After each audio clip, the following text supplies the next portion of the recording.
place. Let your healing come in this place.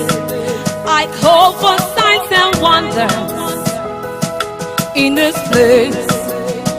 Let your presence show in this place. Oh yeah. Anointing follow me. Your mercy will I see. Just like the days when power packed the sea, your power remains the same. Yes, you never change. Fi agbára rẹ̀ hàn. Fi agbára rẹ̀.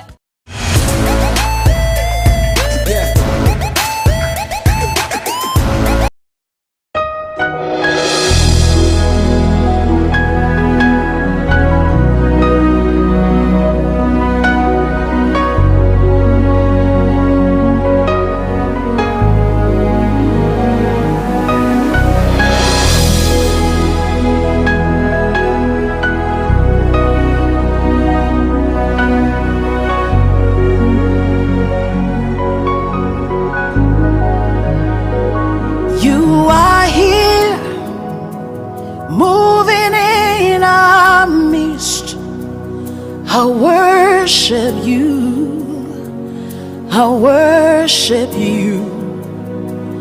You are here, working in this place. I worship you, I worship you. You are here, moving in our midst. I worship you, I worship you. You are here, working in this place. I worship you, I worship you. Hey, waymaker, miracle worker, promise keeper, light in the darkness. My God, that is who you are. Waymaker, miracle worker, promise keeper, light in the darkness. My God, that is who you are. You are here, touching every heart. I worship you, I worship you. You are here, healing every heart. I worship you, I worship you. You are here, turning lives around. I worship you, I worship you. You are here, mending every heart. I worship you, I worship you. Hey, we make a miracle worker, promise keeper, light in the darkness. That is who you are. Yeah, waymaker, miracle worker, promise keeper, light in the darkness. My God, that is who you are. You wipe away all tears, you mend the broken heart. You're the answer to it all, Jesus. You wipe away all tears, you mend the broken heart. You're the answer to it all, to it all, Jesus. Yeah. Waymaker, miracle worker, promise keeper, light in the darkness. My God, that is who you are.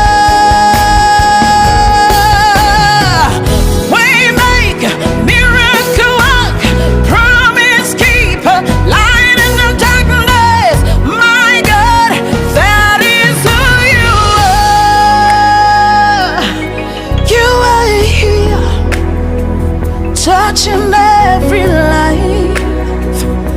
I worship you. I worship you. You are here, meeting every need. Condition and the brevity of our lives on earth.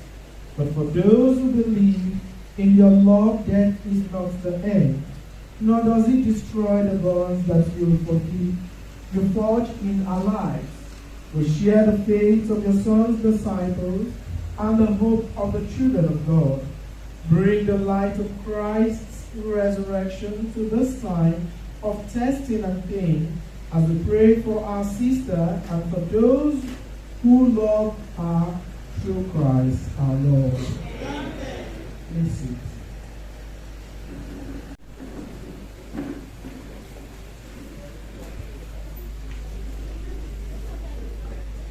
A reading from the book of Wisdom. The souls of the righteous are in the hand of God, and no torment will ever touch them. In the eyes of the foolish, they seem to have died, Lord, because grace and mercy are upon his elect. The word of the Lord.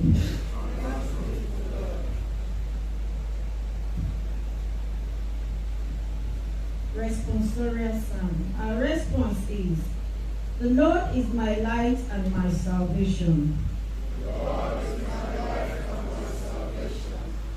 The Lord is my light and my salvation. Whom shall I fear? The Lord is the stronghold of my life. Whom should I dread? The Lord is my light and my salvation.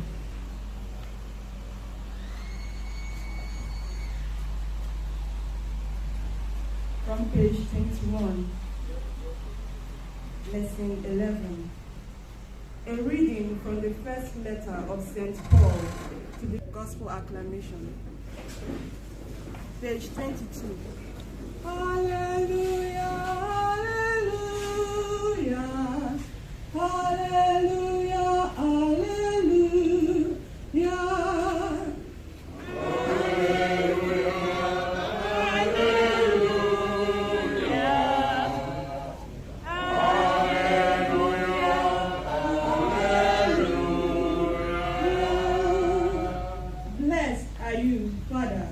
Lord of heaven and earth, that you have revealed to little ones the mysteries of the kingdom. Hallelujah, hallelujah, hallelujah, hallelujah. Page 25 of our pamphlets. This morning we are gathered for one singular purpose: to pray for our wife, our daughter, our friend, our mother. We are gathered to remember her specially because it is the best of gifts that we can give to her at this moment. Our gathering this morning reminds us of the reality of death. That death is real. It will come when it will come. But when it will come, we don't know. But the first thing I want us to put in mind is that death is not a disaster. But very often when people think about death, for them it is a disaster. For them it is the end of everything. But for us who are followers of Jesus, who are believers in the Christian faith, it is not the end of everything, but the door to enter reality, eternal life with God. It is not a disaster. Though we may mourn, though our hearts may be sad, though we may miss our friend, our wife, our mother, but we know that she is somewhere that is better, a place with God. She has grown home. Her Maker has called her, and it was her time. When death will come, as I said, it's something that we don't know, but it's something that we are called to prepare for. The death of our friend that we are gathered to mourn and to pray for her today reminds us that death can come any moment. As it's like a shock to the family members, it has come in a shock to us. So this moment that we are gathered to pray for our own friends is also the moment for us to think about our own plan. For some persons, when we read the Bible, we say, the Bible has said 70 years is a lifetime. 80 for those who are strong. My sister was not even 40. But it was her time. We don't know our own time, but we are called, it will come. That's a setting. There was a woman who had had series of stillbirths. And finally, one stayed. And she named the one that stayed Never Die.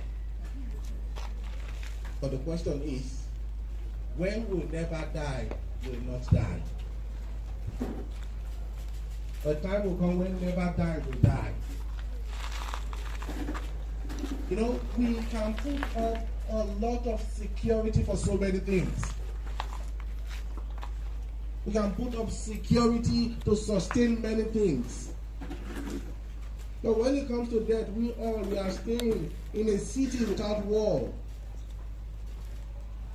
Just as we look at our sister and we look at the obituary and she's smiling to us. She's saying to us something. I tell people, welcome. Where you are today, I was once. Where I am today, someday you will come. She must have gone to so many Christian wakes. But today we are gathered for our own sake. And someday people will be gathered for our sake. In life, my dear friends in Christ, we must understand that this life that we are living is not ours. The people brag, it's my life and I can do whatever I want. This is the way I want it. This is how I want it. It's my life. It is wrong. It is a wrong statement because it's not your life. When the owner comes, the one who has the life, when he requests of you, there is nothing you can do. It's not your life. So the best thing that we can do, in as much that we are caretakers of this life that God has given to each and every one of us, is to be in service of God and in service of humanity. When we are in service of God and in service of humanity, then we fulfill the two great commandments that Jesus has given to us. The love of God and the love of neighbor. But not many people think about it. You know, we wake from day to day. We wake up in the morning and we feel that it is normal. There is no gratitude to the world who has given you another opportunity to see a new day. We continue throughout the week as if it is by our power. We have no life of prayer and no communion with our Maker because for you, prayer is nonsense. I can achieve whatever I want because I know the technical know-how. We have no communion with our Maker and we have no business with Him. What about service for our neighbor? Nothing. We have no service to our neighbor because to feel that you are the only tree that is in the forest and only you matter. Since the day our Lord called our friend to himself, many people have been coming to this house to pray and to show their concern. It is because she lived a life in communion with God and in service to humanity. And many of us, we have left so many things this morning just to be here because in one way or the other, she touched us during our life. And today we are gathered to relive that memory because what remains now is just memory. And that is why we must be in service of others. We must be there for others. We must touch their lives positively. Because when we are gone, the only thing that will remain is memory. The way you have lived, the way you have touched their lives. And it is the memory that is going on in our hearts now. How we have lived and related with our friend. How we have lived and related with our wife. How we have lived and related with our mother. And it is only that memory that will last forever in our hearts. Today is another opportunity, my dear friends in Christ.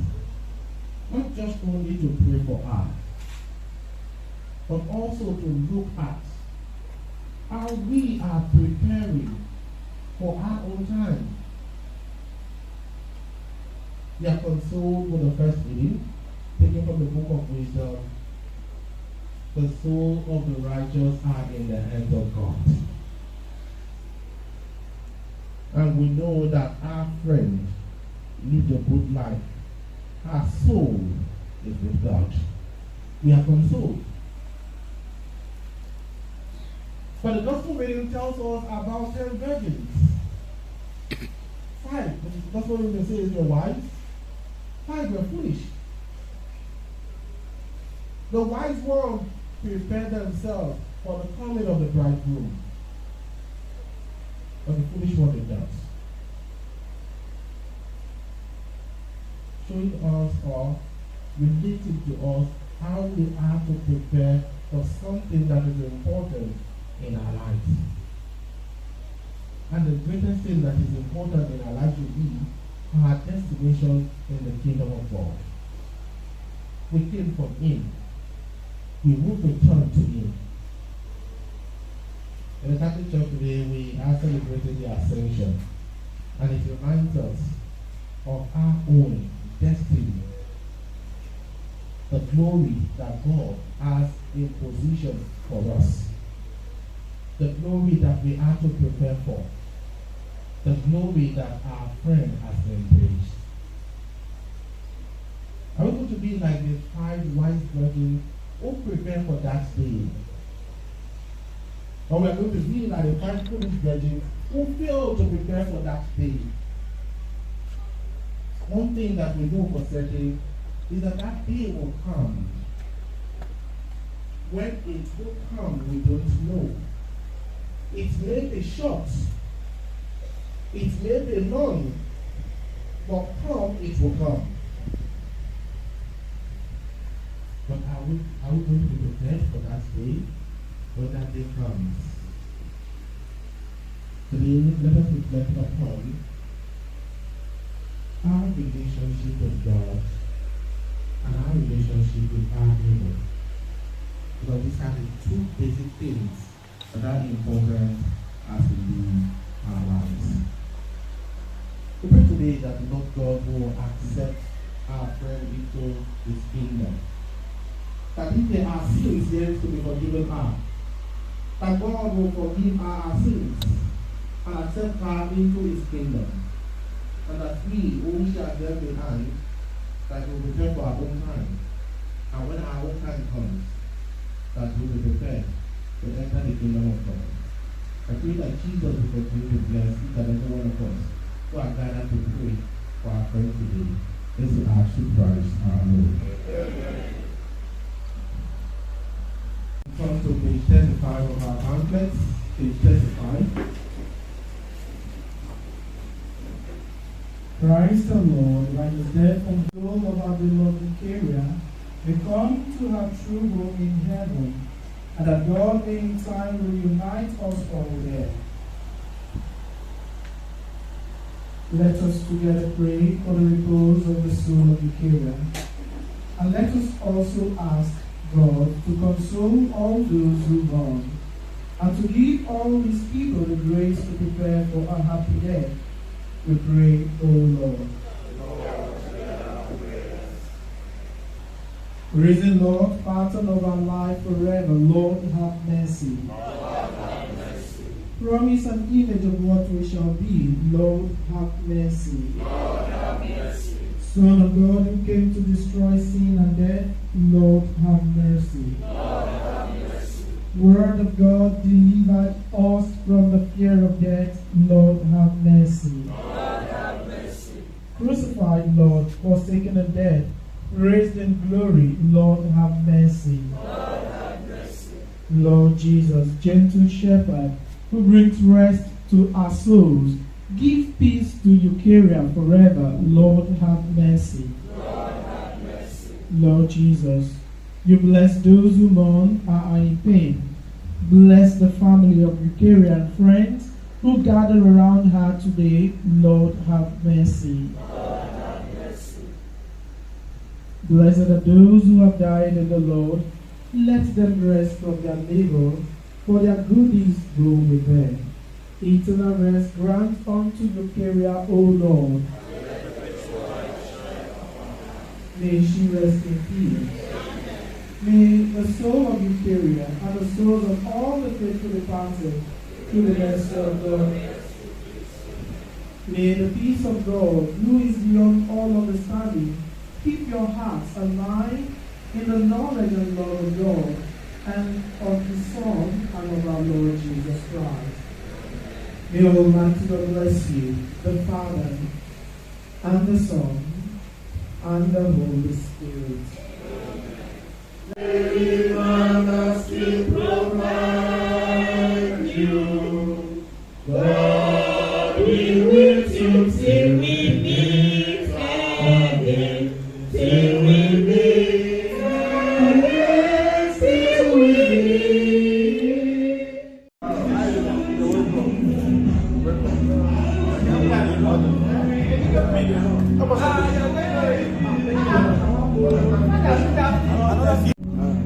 She's a wonderful woman. Wonderful. I will tell you her story later. I wish Lagos State government would make her commissioner for She's wonderful. Her husband.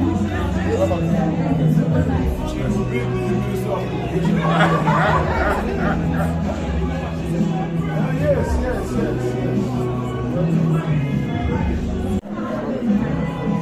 I want us to know they are going to divide the Lagos. One of the bishop candidates. Father, I'm not happy you are going.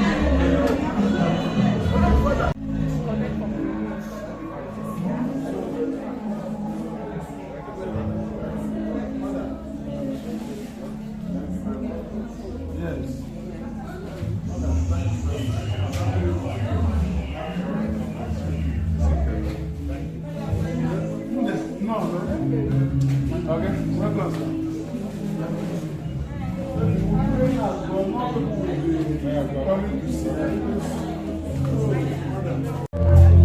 With so much peace and joy, you're amazing. You make my life feel brand new. You're amazing. You make my life feel brand new.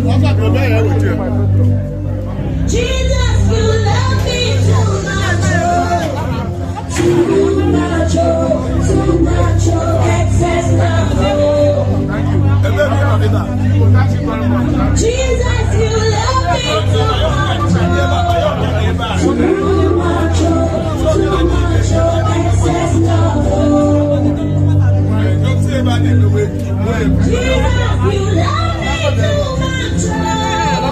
Too much, excess love. Jesus, you love me too much. Too much, excess love.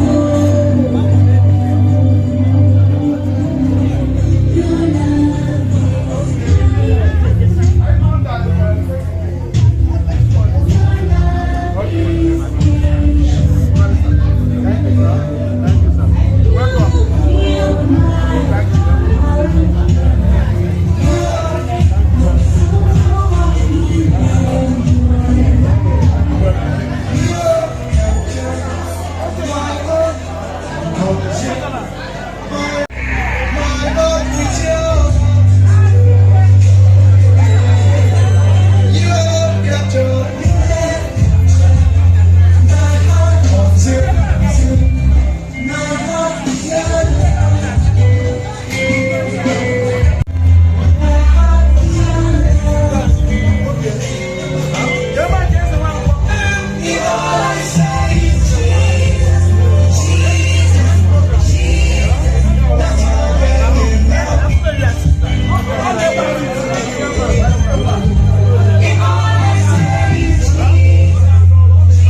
Thank you very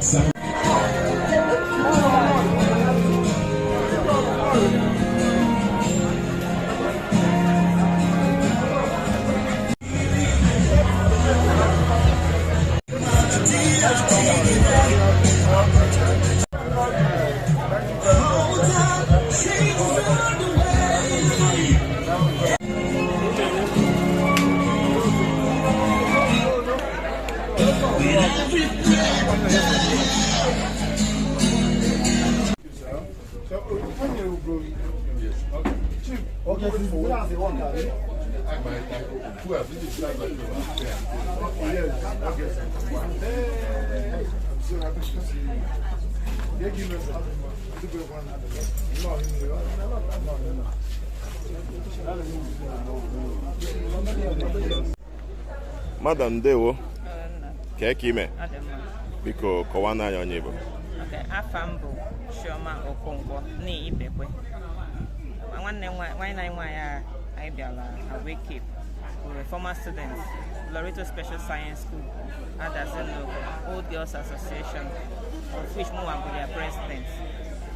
Ogechukwu, one of us, and kind of even one I had herself, like visit EUCHARIA, and I never na Chukwu game or possibly. And the shock that it was in February, she lost the battle to kidney failure. So, because I know I group very well. And okay, but somebody named mother encouragement a lot. Even though rather I still prevent her from in her sisters encouragement whenever you book the problem with them.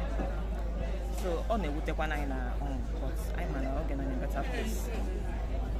And I never like a chicken and Azike her comfort. The entire family, not just the husband and the children, my parents and siblings because I'm another reason. Almost okay, and they would mother, not to talk about when they're young. So that will not be saying her post and group by again.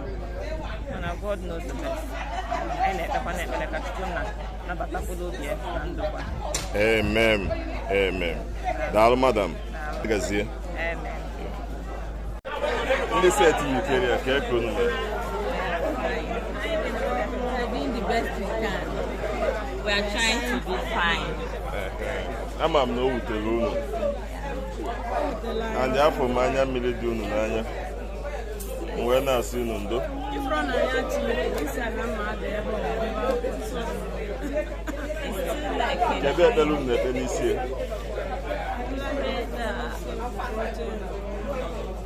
The husband,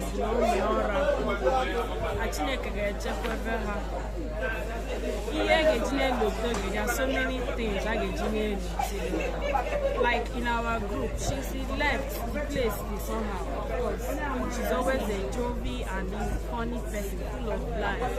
Always encouraging, you know. Everyone you are going for money, full stress. Even when you look at her, the way she's handling her things, you'll be encouraged. So I see catching it and Amen. I'm an old Amen.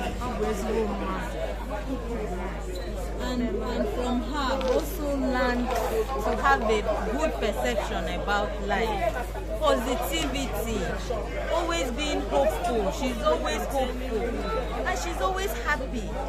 Even when things are seeming gloomy, you always... You will never know she's on her sick bed. She always comment on and she's a peacemaker. Thank you. Anytime we are having issue in our group, she's always she's the peacemaker. She's one that says truth without looking at the face of that caring who or not minding the person in question. And she always make light of things that are seeming very difficult. She always make it look serious. Yes. She's a very good person.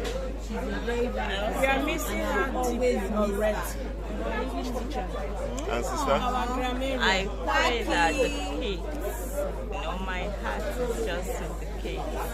I pray that God will protect, guide, and direct them through life, because without the mother there is a great loss. So I pray that God should take care of the kids. That's my prayer for the family and the husband also. Amen. Amen. Oh.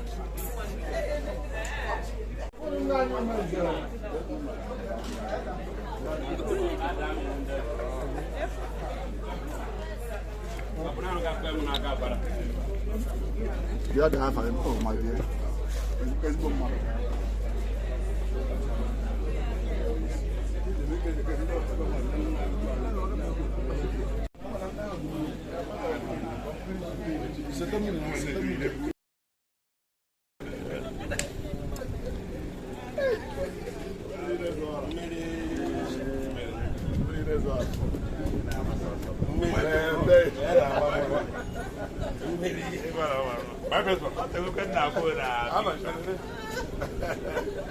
Okay, I don't know.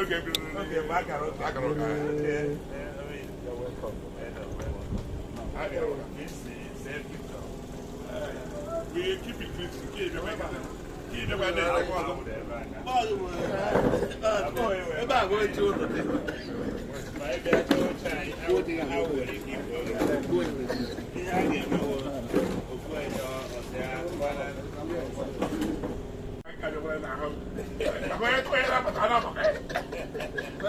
I can do it, but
Ogechukwu.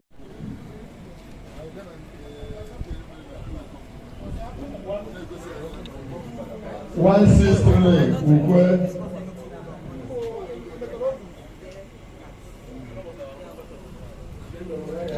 163.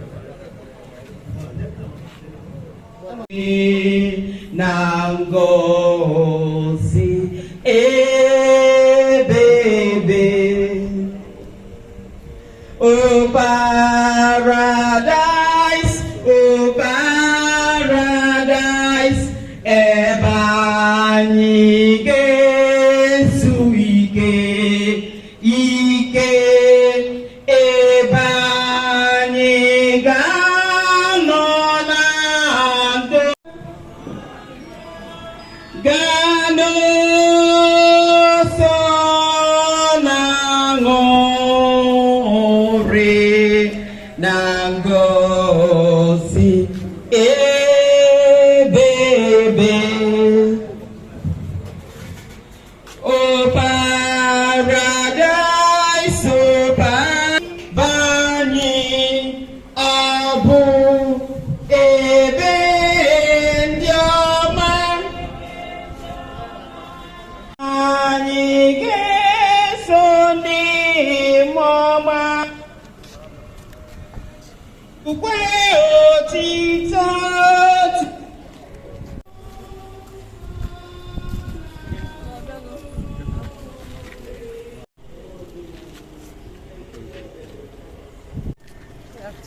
Yes, my mother.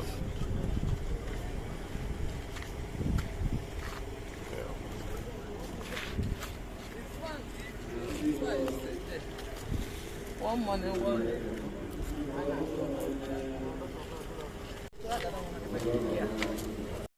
Once we think of how do we come to Jesus, and that is why in verse 27 of the Gospel according to Matthew, the Bible tells us that all things are delivered unto the Christ Jesus. Also,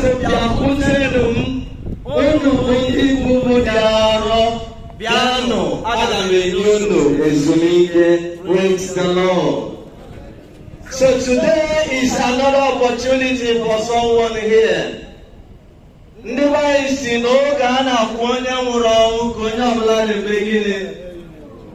Therefore, we have to think again. Because the time will come, like our sister is no more. We don't know who will be the Jesus. Now, when you because he has a way, he is the truth and the life. When we have Jesus, other things will become ours. Another thing is that Jesus is letting us to know that one day this life will expire. Where will I go if Jesus comes now? It is for me and for you, because I don't know the next hour. And that is why we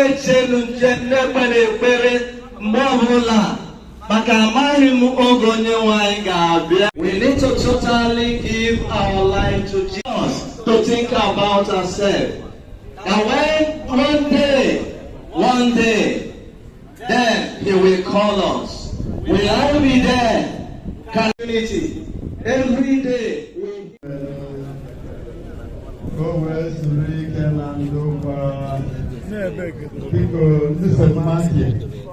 Anyị ga-aga na tebụl anyị fụ onye semere anyị nọbe Sisemati biko na nwoke mara ha Sisemati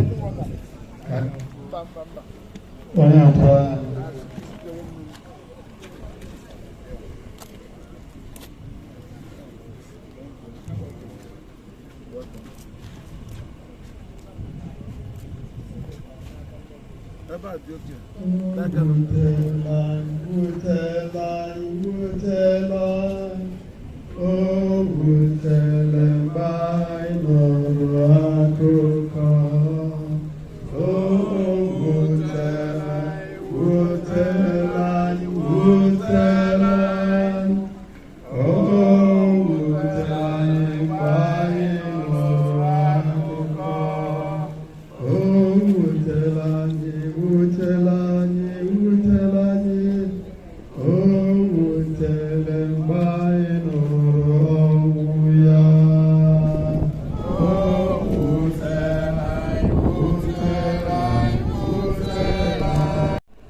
Chineke nna anyị na-akpọku n'oge awa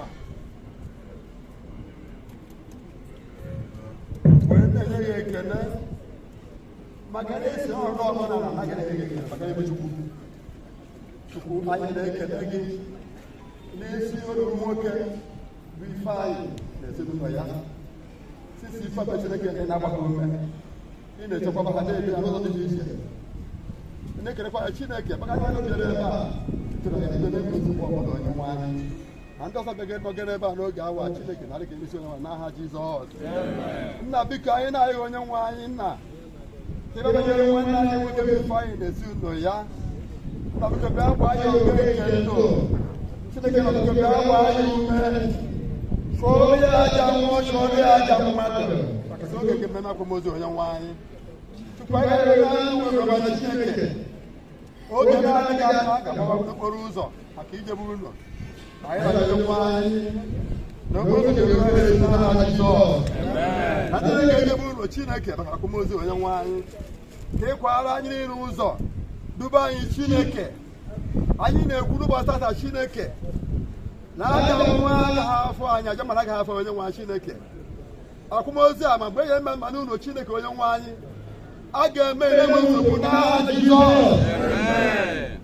O nweghị ihe ọjọọ a ga-ane na akwamozu a n'aha Jizọs. Onye na-eme mma Chineke biko anyị na ya onye nwe anyị ga-enyekwazi anyị amara inwe ifere ebe mmadụ ibe anyị na onye nwe anyị ka ọ ga-abụ n'ikpeazụ wee rukwa oge nke anyị onye nwe anyị ka anyị wee ketara na ha kpara nwa bụ Jizọs Kraịst bụ onye nwe anyị ka mkpụrụ obi Ogechukwu EUCHARIA Azike Ogechukwu gara aga na-ezike ebe obi nwenu o nwere ezike na ndokwa n'afọ na today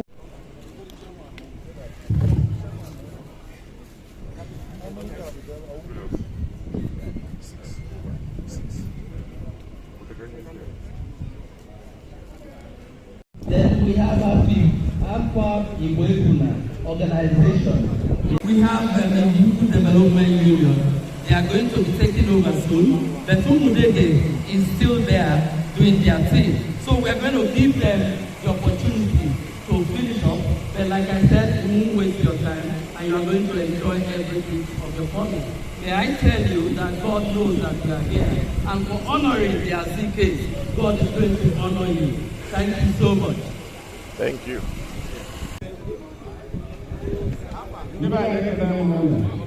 Biko, anyị na-ekele ndị Onedibe Development Union Lagos branch na ndị St. Martin's Catholic Church Enugwu bụ ndị bidoro akwamozu a. Anyị na-ekelekwa ndị ọbụla bụ ndị bịara ebe a n'ụtụtụ, ọkachasị ndị bịara usoro wee ka ụka n'ụtụtụ. Anyị na-asị ka Chineke gọzie onye ọbụla n'afa Jizọs. Biko, otu o si bụrụ kịta ndị ya malite akwamozu ha bụ ndị Ihite Progressive Union Lagos branch. Because and I didn't because time is not on our side. Or because of the positioning of the PNS. But I know what you do can because I didn't video editor. I didn't video it better. I didn't better chaplain. Then we rush the program.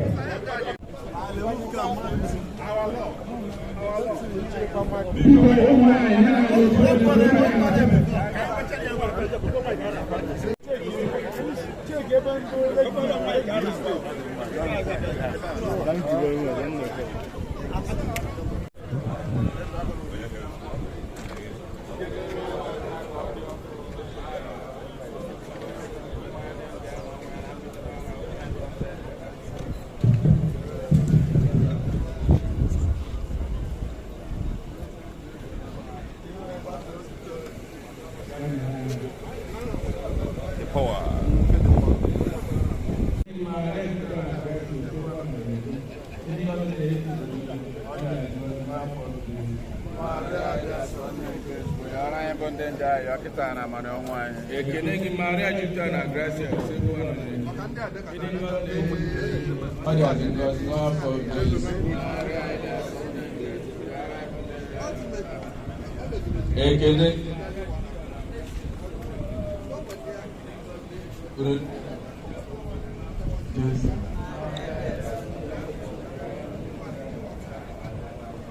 Ekene Maria Jupiter and Gracia, Sebuanegi. Ịdị ngọzi na-eti ikpuru niile, ọ dị azị ngọzi n'afọ Jesu. Ekene gị Maria Jupiter na Gracia Osebu anọnye gị, ịdị ngọzi na-eti ikpuru niile, ọ dị azị ngọzi n'afọ Jesu. Ekene gị Maria Jupiter na Gracia Osebu anọnye gị, ịdị ngọzi na-eti ikpuru niile, ọ dị azị ngọzi n'afọ Jesu. Ekene gị Maria Jupiter na Gracia Osebu anọnye gị, ịdị ngọzi na-eti ikpuru niile, ọ dị azị ngọzi n'afọ Jesu. Ekene gị Maria Jupiter na Gracia Osebu anọnye gị, ịdị ngọzi na-eti ikpuru niile, ọ dị azị ngọzi n'afọ Jesu.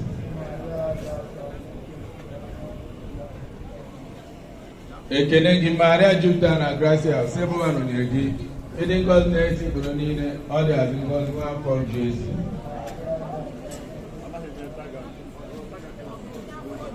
Ekene gị Maria Jupiter na Gracia Osebu anọnye gị, ịdị ngọzi na-eti ikpuru niile, ọ dị azị ngọzi n'afọ Jesu. Oito dị gị nara nwa na mmụọ nsọ. Mkpụrụ obi Ogechukwu EUCHARIA Azike ka mkpụrụ obi niile kwere gara aga. Nye ya ezumike ebebe odi nwe ka mkpụrụ obi ewe ezike na ndokwa. Ife omi nke oito nke ịbụa oge were rapụ ụwa Jesu were otuto nke ya lago na eze eluigwe wee nọ n'aka Chukwu nna eze nwanyị o Maria. Onedibe coito trafae coite. E aí que tá na graça.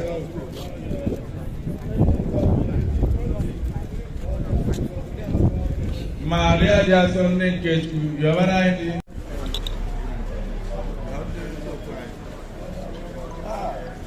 Maria de ação nem que tu Giovanni já.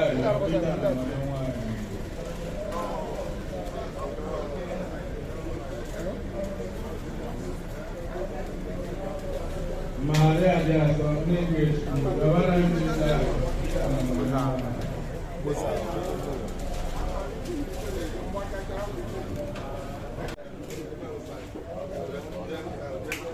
Maria de ação nem que tu Giovanni já.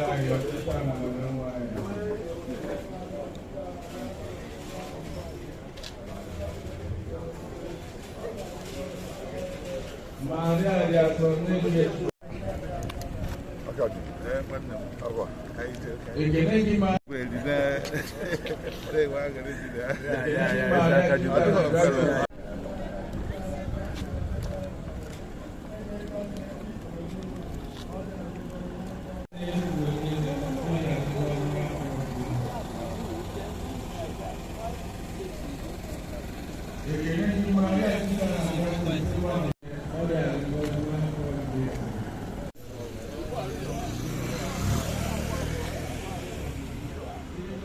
Old Girls Association. Who speaks? Good afternoon, everyone. So we are the alumni of Lagos Science School, Enugwu-Ukwu. Oge was a sister. You know, anybody that lived in boarding school understands the bond that we do from childhood. So she was a sister, but we all grew up together. At least we spent 3 years together in senior high school. And right from school, Oge have always been a great personality, very playful, super intelligent. I take most of her life, and I know that she's in a better place. If you were to choose, you would have said, God, you should have left her the results, but he knows the best. Oge is in a much better place, and I pray that the family that she leaves behind, that they will find the opportunity to share this great loss, and I know that God will keep strengthening them, and everything the children need, most especially the children, God will provide it in Jesus' name. Thank you. Thank you. Thank you so much, members of Loretta Special Science School at Enugwu-Ukwu. You guys are great. You have given a testimony of the life and times of Oge. May God bless all of you for coming, and may God lead you well. However, Fiona said I should remind you that the burial proper is on the 24th and 24th of June at our husband's residence at the Ukwu in Aguata local government area of Lagos. I think we're going to hand over the mic now. Okay, the close friends of Oge, please. This is the last one. And after IDU, we have a lot of other group that we want to pay tribute.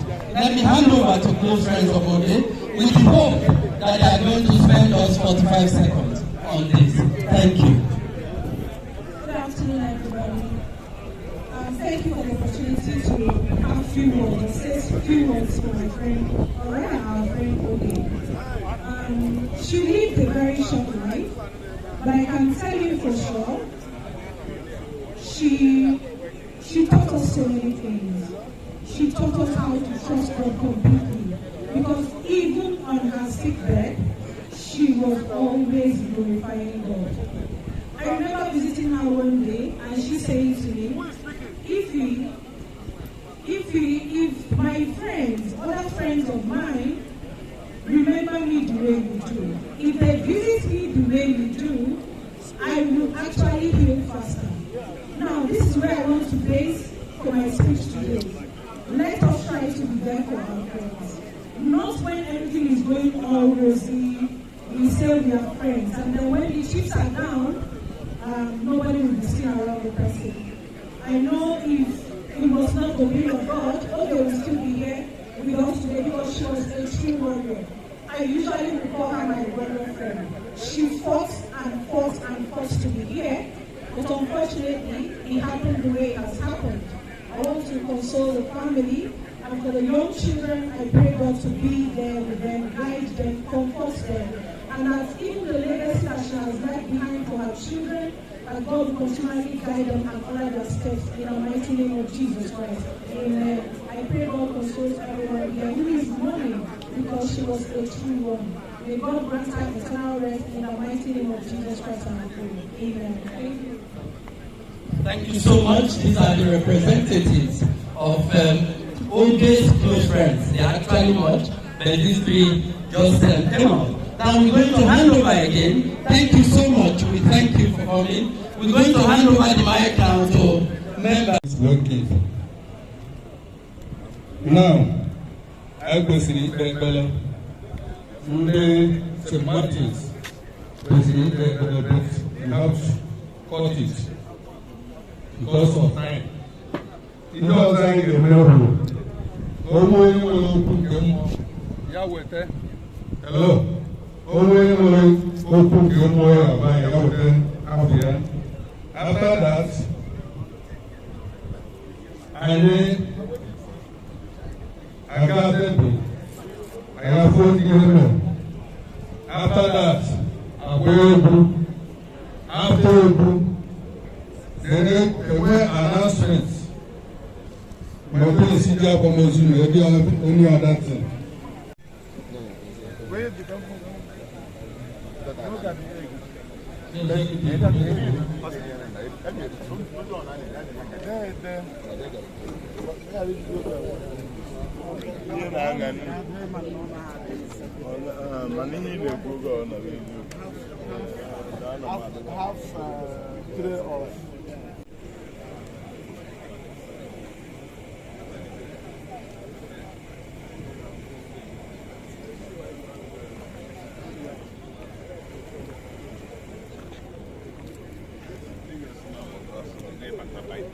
The last time.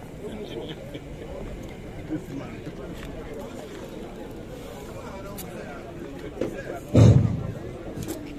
Praise the Lord.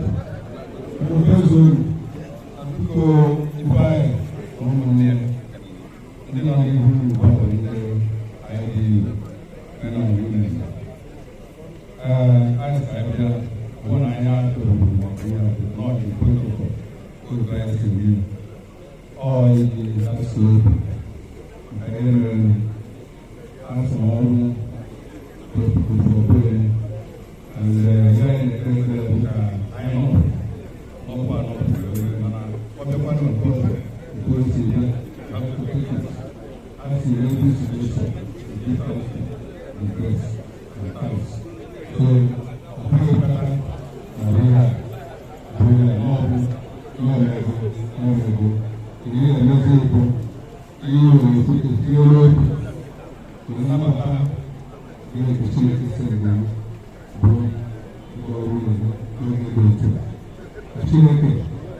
No evil shall befall you. You will go and come back safely. In the mighty name of Jesus. A lot of people will testimony about Odo. I know God. I am a familiar manager. I am a Lord. My children will not grow and banana Jesus. Amen. Thank you. Thank you.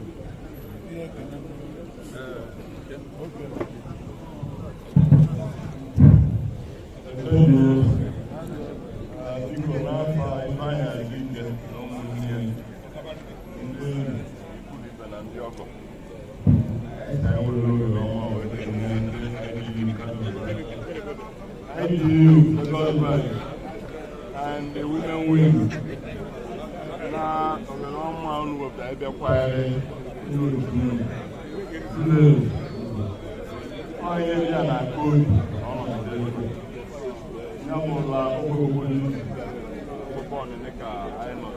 Now, I knew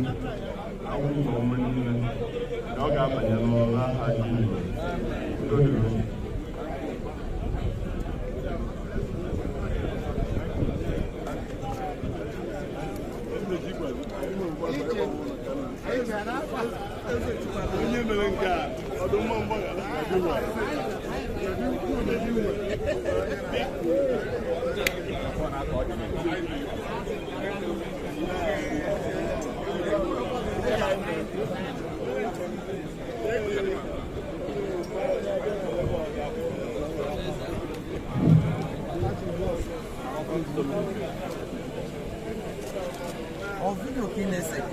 Picture.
Jehovah,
Biko, the 91 champions of Old Boys Igbo Boys Association, national body. IfeanyiChukwu,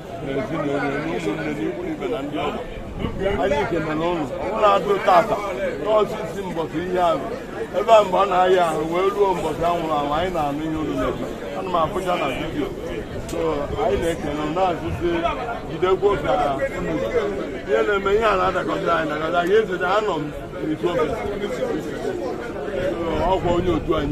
I call it one. So I don't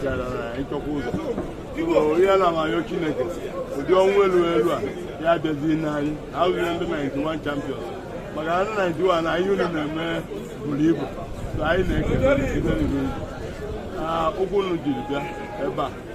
Come on, I can't manage Jesus. Amen. Don't know my kids. I get to make a in another one. Jesus. I know. Thank you very much.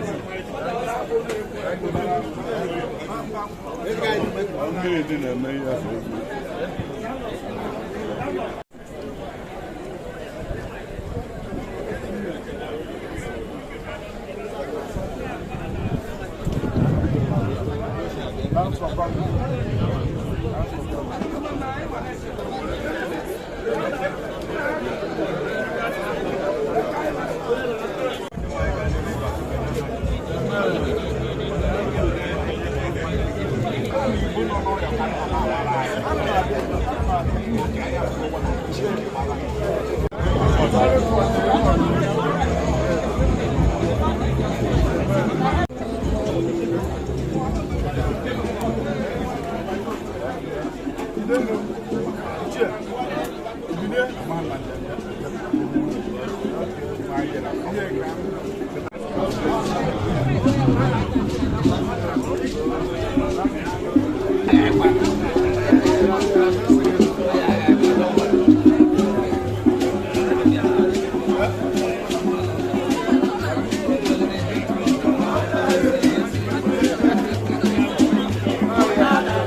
on the line.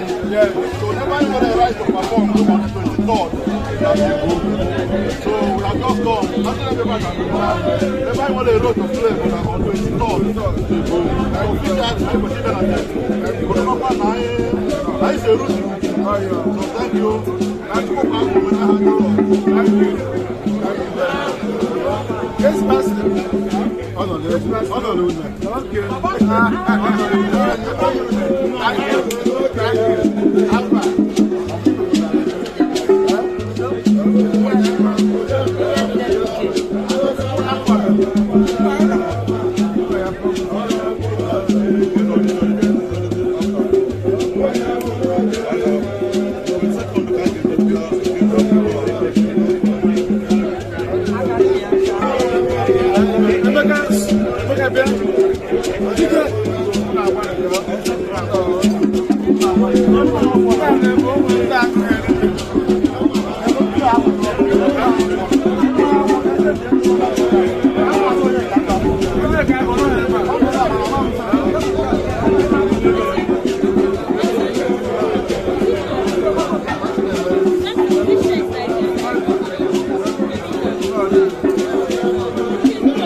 Jesus' name. This will be the last one we want. In the mighty name of Jesus. On behalf of the chairman, I'm sorry. Thank you.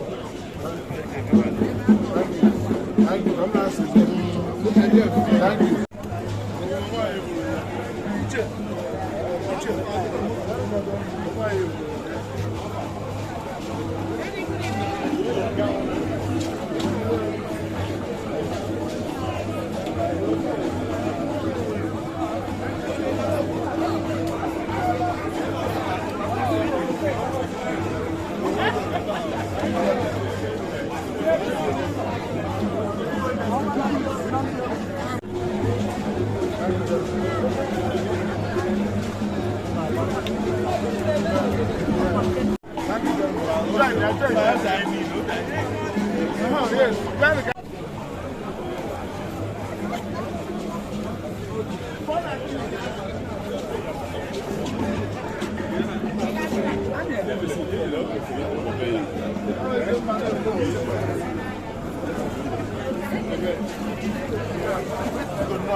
Biko n'afọ Ifeanyi omudo na ezinụlọ ya Azike ike n'ụlọ ma omibidodo ye ya ihe ụka akparaba ga-eji isi ekwe Ifeanyi m ụnụ ma Ifeanyi anyị bụ ụmụnne ya ji anya anyị bụ ihe unu na-eme wee na-asị na Chineke ga-anọnyere unu osisi mmiri unu ya agbakana ihe ọhụụ na mmadụ kere banyere unu back to sender to the person unu ga-esi n'ike n'aba n'ike n'aha Jizọs o mere okwu unu kwuru ebe a juru anyị afọ na come otu Mee 23-24 na unu nọ n'Igbo anyị jidechikwa ike ejire m anya gụọ akwụrụ unu anyị aga n'aha Jizọs udo dịrị unu okwu unu ji bịa ebe a nke unu ga-ejiji akacha mma n'aha Jizọs n'afọ ụmụ udo bụ onye otu unu n'afọ Jizọs Kraịst bụ onye nwe anyị. Thank you. Thank you.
Our national law here. Yes.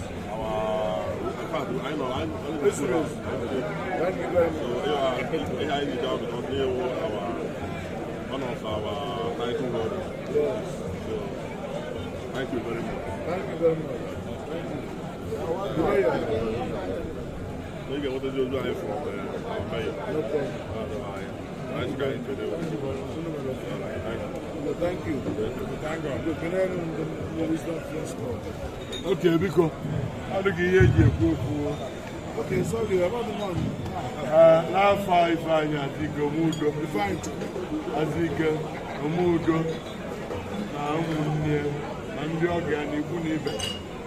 I neck and on. Let's do the same. Now, soon as they're going to go, Anya no be Muolokwu. How come the mother guy in there? When I will come with him, and I'm going to get it. Or can never make a long line. Oh, my God, no, so we're going to get it. And I've seen a Yago. Okunu is going to deny a and I use you to become almost June 23 24. The Quaka. The Quaka, acquired already a good who need a question. Now you're going to one if Nana. You only do another. Now, I can come now for Jesus. No, thank you very much. Thank you. Thank you.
Madam.